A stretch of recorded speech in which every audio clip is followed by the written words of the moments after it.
You ever notice how people talk about stroke always in the past tense, like it was something that happened, ended, and life went back to normal? But what if I told you that nobody talks about what comes after, about those first seconds when you wake up and don't recognize your own hand, about the awkward silence when you try to speak and the words come out all wrong, as if your mouth had forgotten how it works, about looking in the mirror and seeing a stranger staring back? If you're over 60 years old or know someone in that age range, you need to hear what I'm about to tell you now. Because a stroke doesn't end when the doctor says you survived. Actually, that's where everything begins. Let me introduce you to Joseph, 77 years old, retired for 12 years, man of routine, coffee at 7 in the morning, walk around the block, newspaper, lunch on time, nap after lunch, television at night. Nothing extraordinary. An ordinary life. A good life, actually. Joseph didn't drink, hadn't smoked in 30 years, controlled his blood pressure with medication, did everything right. He thought he was safe. He thought these things happened to other people, to those who didn't take care of themselves, to those who overdid it. It was a Thursday. He remembers because Thursday was bill-paying day. He was sitting in the same chair as always, pen in hand, looking at the bills spread out on the table. Suddenly the pen fell. He looked at his right hand, and it was there, open, but it wasn't obeying. He tried to close his fingers. Nothing, just a strange tingling, as if the hand wasn't his. Then came the dizziness. The world tilted. And for a second, just a second, Joseph thought it was just fatigue. Maybe he'd gotten up too fast. Maybe it was his blood pressure.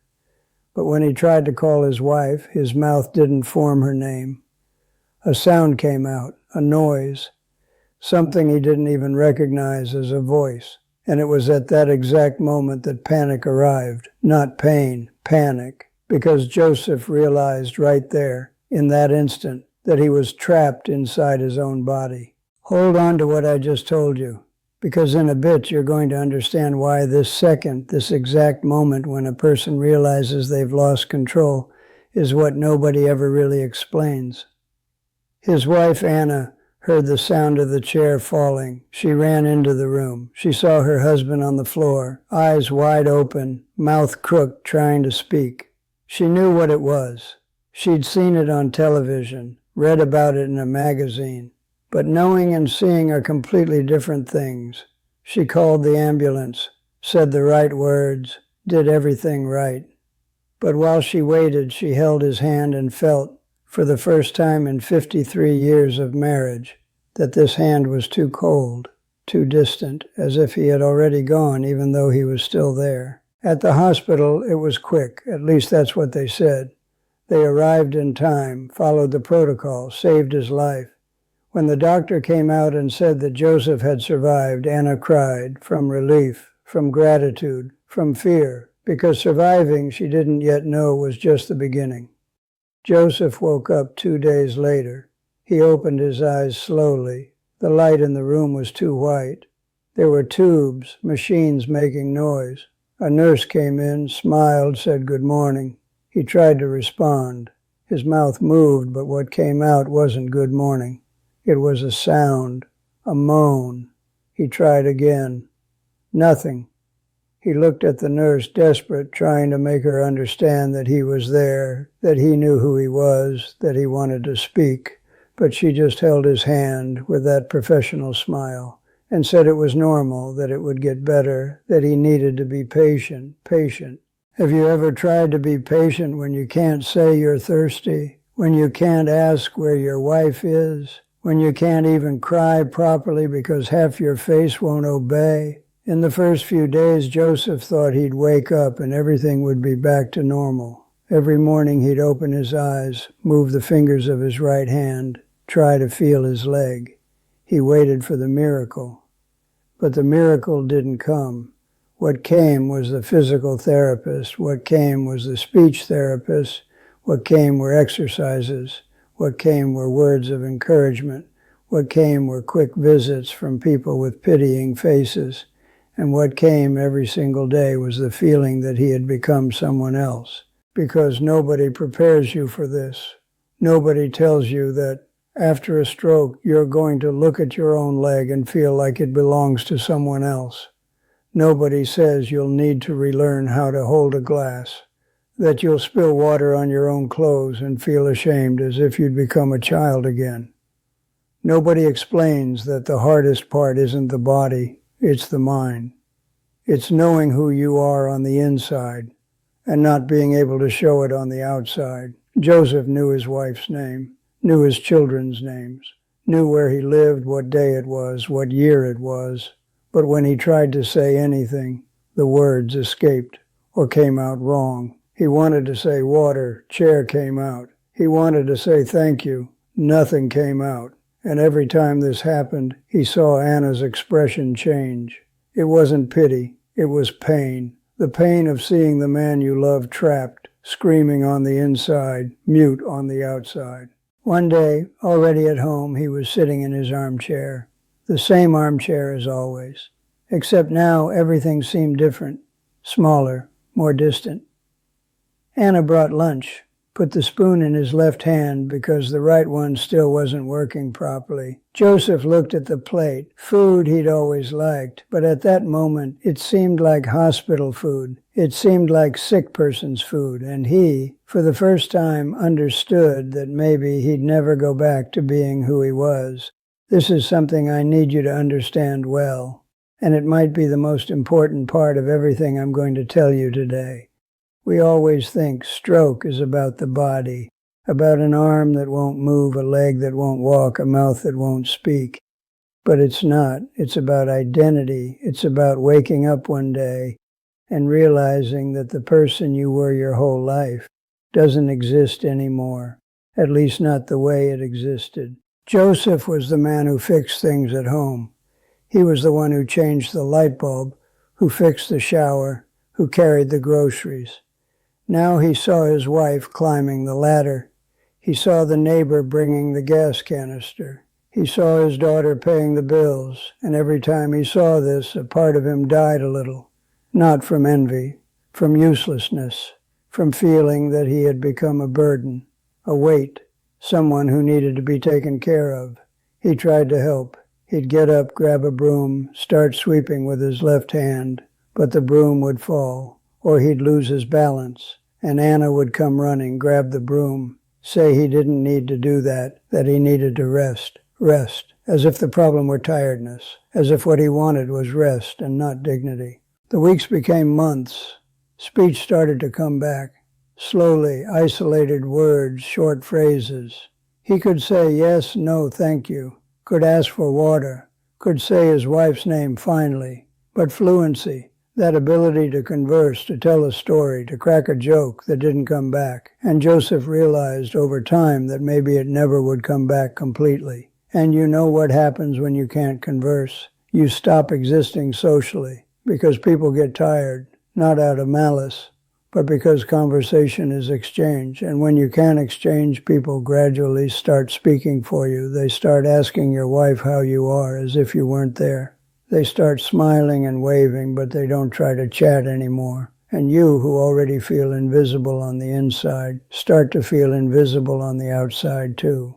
Joseph had a friend, Mario. They'd played dominoes every Saturday for years. After the stroke, Mario visited, at first every week, then every 2 weeks, then once a month, until he stopped. Not because he didn't care about Joseph anymore, but because he didn't know what to say, because he'd sit there talking to himself and Joseph would just nod, smile, but couldn't respond. And that, for both of them, was too painful. Hold on to this too, because in the end, all of this is going to connect in a way you might not be seeing yet. One day, Joseph was in bed. It was late at night. Anna was already asleep. He stayed looking at the ceiling, thinking about how life changes fast, how 1 minute you're paying bills and the next you're on the floor unable to speak, how we spend our whole lives thinking we have time, that we'll do things later, that we'll travel later, talk later, apologize later, say I love you later. But what if there is no later? Joseph remembered things he never did, places he wanted to see and left for later, conversations he wanted to have and postponed, arguments he could have avoided, time he could have spent with his grandchildren. But he was busy with things he couldn't even remember now. And for the first time he cried, not from physical pain, from regret, from realizing that maybe he had wasted part of his life preparing for a future that never came the way he imagined. And then something changed. It wasn't overnight, it wasn't magic, but Joseph started to realize something, that he was still alive, that he still woke up every day, that he still smelled the coffee, that he still heard his wife's voice, that he still saw his granddaughter smile when she came to visit, that life, even if different, was still life. He started making peace with the new Joseph, the one who spoke slowly, who walked with a cane, who needed help to bathe, the one who was no longer what he was, but was still someone, still a father, still a grandfather, still a husband, still mattered. His daughter brought a notebook. She said he could write with his left hand the things he wanted to say and couldn't speak. At first he thought it was silly, but he tried. He wrote, with shaky and crooked handwriting, "I love you." He showed it to Anna. She read it, looked at him, and cried, not from sadness, from relief, from finally feeling that he was still there, that the man she loved still existed, even if in a different way. Joseph started writing more, small things, thoughts, memories, things he wanted his grandchildren to know, stories from his life he'd never told, and he realized that in a way, he still had a voice. He just needed to find a different way to use it. But I'm not going to lie to you. There were bad days, days when he woke up and didn't want to get up, days when he looked in the mirror and felt anger at the body that wouldn't obey, anger at having survived this way, anger at being a burden. And on those days, Anna would sit next to him, hold his hand, and just stay there, without saying anything. Because sometimes what we need most isn't words. It's presence. It's knowing you're not alone, that you still matter, that you're still loved. Joseph turned 78, then 79. Speech improved a little. Didn't go back to normal, but improved. He could talk in his way, slowly, with pauses, sometimes searching for the right word, but he could. His right leg started working again with effort. He still limped, still used a cane, but he walked. And that, for him, was a victory. There was an afternoon a few months ago when he was sitting in the yard. His granddaughter, 7 years old, came running, climbed onto his lap and asked, "Grandpa, why do you talk like that?" Joseph took a deep breath. He could have been sad, could have changed the subject, but he didn't. He looked at her and said, very slowly, "Because Grandpa got sick, but I'm getting better." The girl thought for a moment and said, "That's okay, Grandpa. I like you the way you are." And it was in that phrase, in that simple phrase from a child, that Joseph understood something that nobody had been able to teach him in 2 years, that he didn't need to go back to being who he was, that the people who loved him weren't waiting for the old Joseph. They were accepting the Joseph of now, and that maybe, just maybe, he could accept himself too. Now let me tell you something that might be hard to hear, but needs to be said. Stroke doesn't choose. It doesn't matter if you take care of yourself, if you exercise, if you eat right. Of course that helps. Of course it reduces the risk, but it doesn't eliminate it. Joseph did everything right, and it still happened. So the question that remains isn't if it will happen. The question is, if it happens, how do you want to have lived until then? Because the Joseph I told you about, he regrets many things. But you know what he doesn't regret? Being present while he could, hugging his wife every night, laughing with friends, sitting on the floor to play with his grandchildren even when his back hurt. Those things he remembers, and those memories nobody takes away, not even a stroke. But there's another thing he learned, and I need you to listen carefully. He learned that surviving isn't just continuing to breathe. Surviving is finding a reason to wake up. It's accepting that life changed, but it's still worthwhile. It's stopping fighting against who you became and starting to live with who you are now, because as long as there's life, there's a new beginning, not the way you imagined, but still a new beginning. Joseph is 80 years old today. He still walks slowly, still speaks with difficulty, still needs help with some things, but he smiles. He plays with his great-granddaughter who was born last year. He writes in his notebook. He watches the sunset with Anna, holding hands in silence. And in that silence there's peace, a peace he didn't have before. Because before he was always running, always worried about what came next. Now he lives in the now, and the now he discovered is all we really have. So if you're over 60, or if you know someone who is, I want you to understand something. Stroke changes everything. It changes the body, changes the routine, changes how you see yourself and how others see you. But it doesn't change who you are on the inside. It doesn't erase your story. It doesn't take away your value. You're still a father, mother, grandfather, grandmother, husband, wife, friend. You still matter. And if one day this happens to you or to someone you love, remember Joseph. Remember that the path is difficult, that there are days when you'll want to give up, that you'll feel anger, sadness, shame, fear. But also remember that it's possible to rebuild.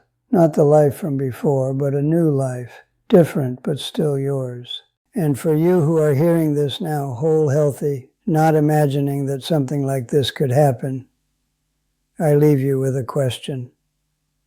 A question that Joseph would have liked to ask himself before that Thursday. If tomorrow you woke up and could no longer speak, could no longer walk, could no longer be who you are today, what would you have wanted to do today? What conversation would you have wanted to have? What hug would you have wanted to give?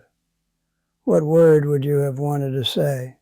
Because the truth nobody wants to hear, is that time doesn't warn you. It doesn't knock on the door. It doesn't ask permission. It simply passes. And one day, when you look back, you'll realize you wasted time worrying about small things and stopped living the big ones. Joseph learned this the hardest way, but he still learned. And today, even with all the limitations, he would tell you something. That it's worth living each day as if it were the last. Not with fear, but with intensity, with presence, with love, because in the end, it doesn't matter how many years you lived. It matters how you lived. It matters if you loved, if you were loved, if you made a difference in someone's life, if you left something beyond material possessions, if you left memories, if you left longing, and that even after a stroke, even with half the body not working, even without being able to say everything he'd like, that Joseph left and continues leaving every day. So here's the reflection. Don't wait for a stroke to value what you have. Don't wait to lose your voice to say what needs to be said. Don't wait for your body to stop to start really living. Because this life you have now, whole, functioning, it won't last forever.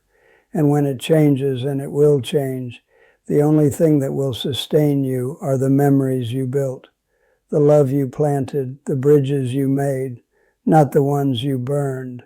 Joseph is still here, breathing, living in his own way. And if you ask him if it was worth surviving, he'll tell you yes.